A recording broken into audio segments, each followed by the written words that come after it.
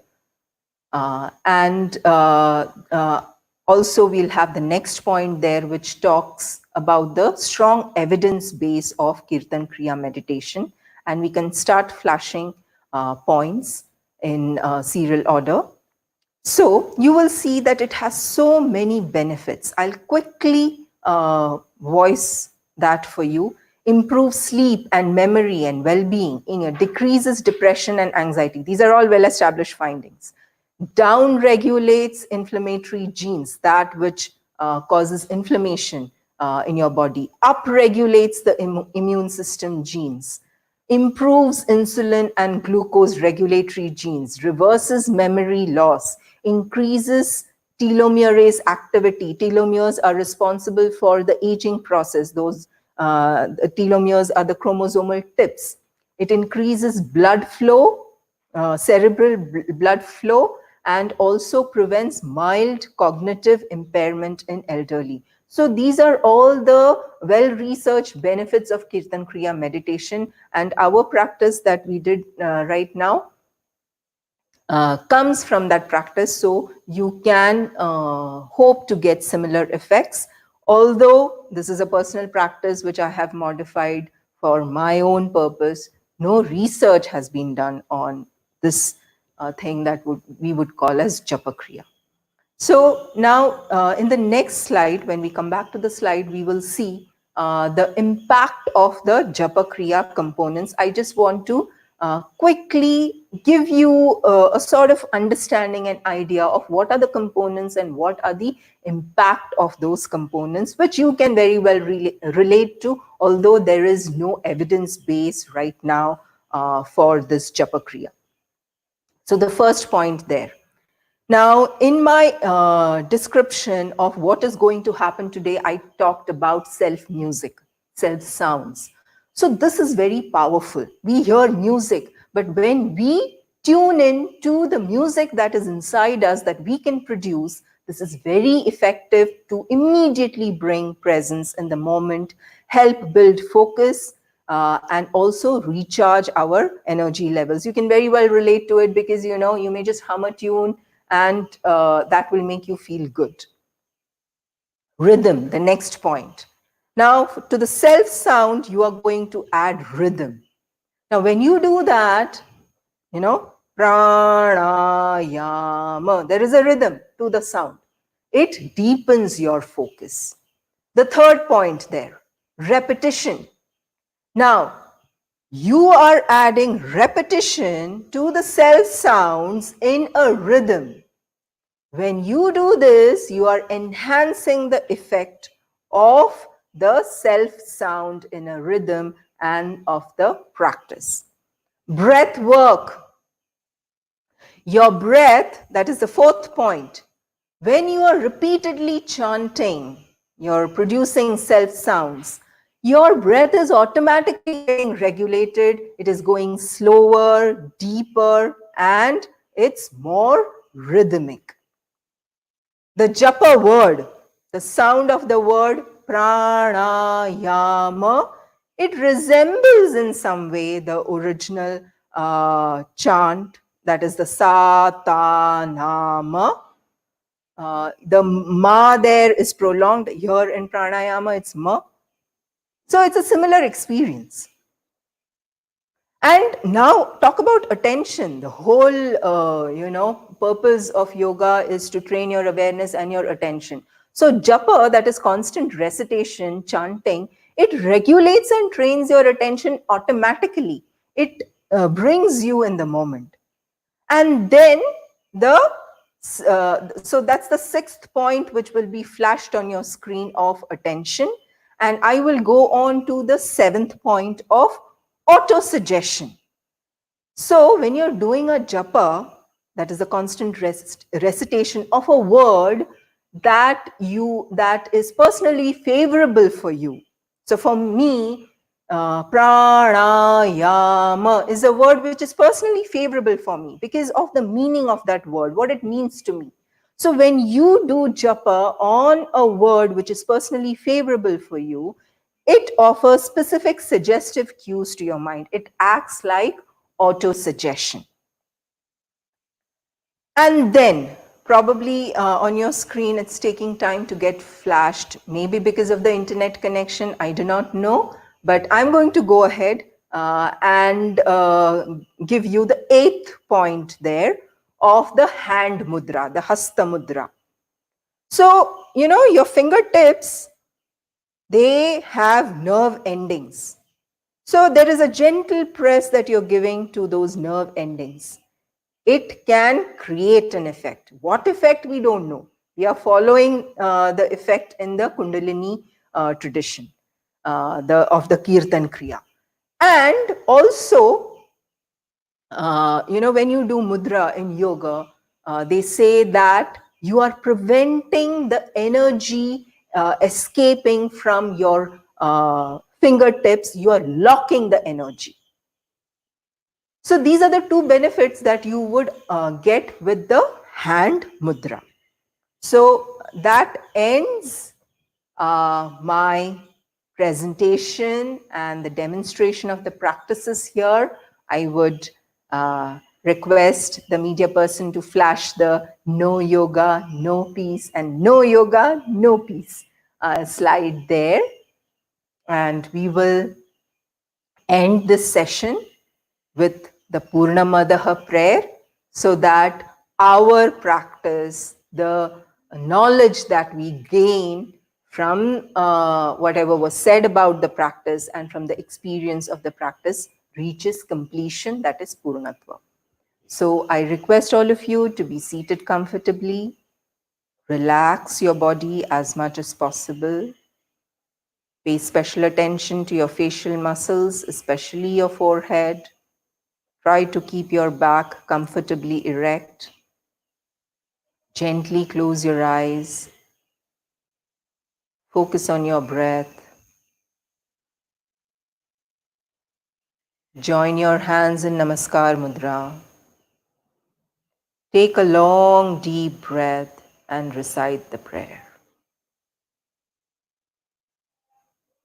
Om Purnamadaha Purnamidam Purnat Purnamudachyate Purnasya Purnamadaya Purnameva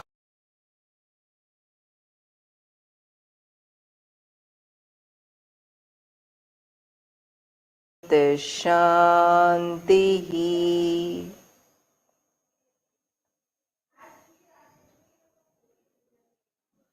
Whenever you are ready, you may gently open your eyes while you exhale.